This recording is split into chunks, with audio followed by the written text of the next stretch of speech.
Bonjour, j'espère que tu vas bien. Aujourd'hui, nous allons étudier la lettre E comme dans le mot épée. Pour produire le son E, nous avons besoin d'un E avec un accent aigu.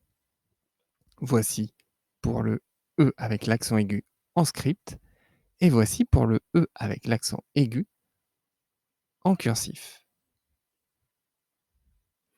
Maintenant, je vais te montrer une image et on va mettre l'image dans la maison si jamais nous entendons le son E. Entends-tu le son E dans le mot éponge? Oui, on l'entend. On met l'éponge dans la maison. Il s'agit ici d'un manège. Entends-tu le son et dans le mot manège? Non, on ne l'entend pas. On met le manège en dehors de la maison. Ce drôle d'oiseau au bec particulier s'appelle un pélican. Entends-tu le son et dans le mot pélican? Oui, on l'entend, on met le pélican dans la maison. Entends-tu le son et dans béquille? Oui, on l'entend, on met la béquille dans la maison.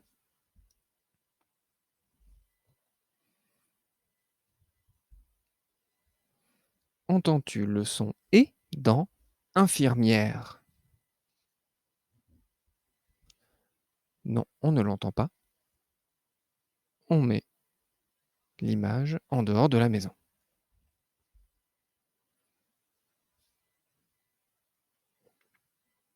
Entends-tu le son et dans le mot crêpe? Non, on ne l'entend pas. On met l'image en dehors de la maison. Il s'agit ici d'un canapé.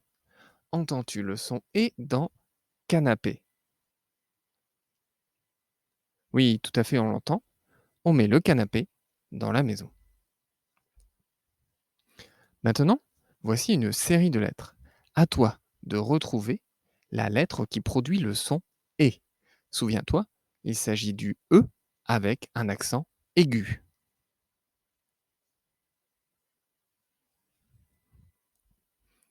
Commençons par regarder cette lettre-là. Il s'agit d'un E, jusque-là tout va bien.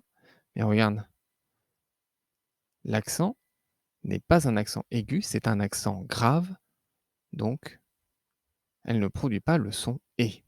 Regardons maintenant celle-là. Le E avec un accent aigu. Le son qu'elle produit est bien le son et on peut l'entourer. En vois-tu d'autres?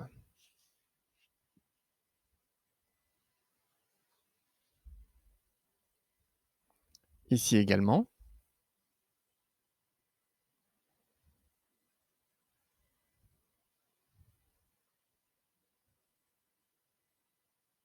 Il y en a un dernier également ici.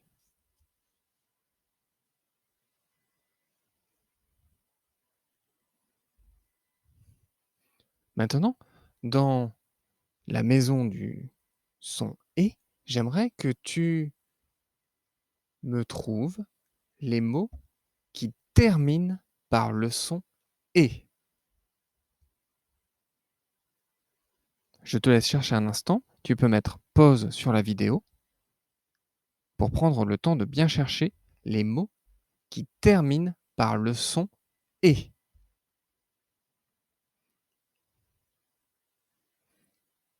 Oui, il y a bouée.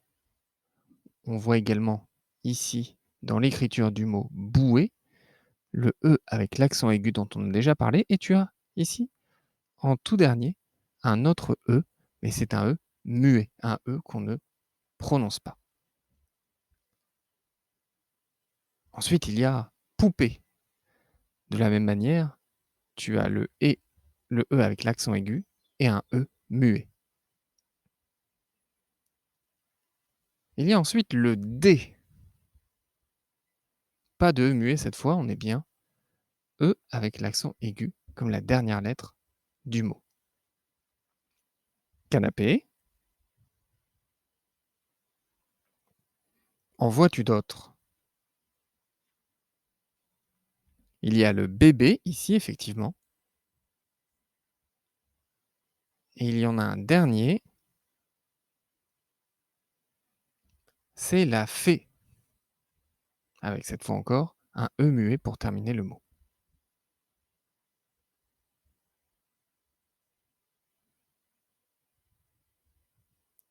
Maintenant, tu peux prendre ton manuel de code Pilotis à la page 13 et on va faire quelques devinettes ensemble.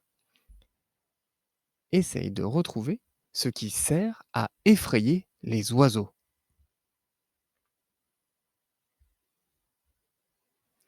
C'est un objet qui est notamment utilisé par les agriculteurs qui viennent de planter des graines dans leur champ et qui ont envie d'effrayer les oiseaux pour pas qu'ils ne mangent toutes les graines. Il s'agit de l'épouvantail.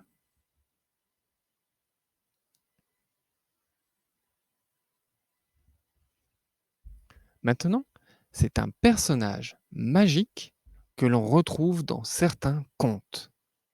De qui s'agit-il?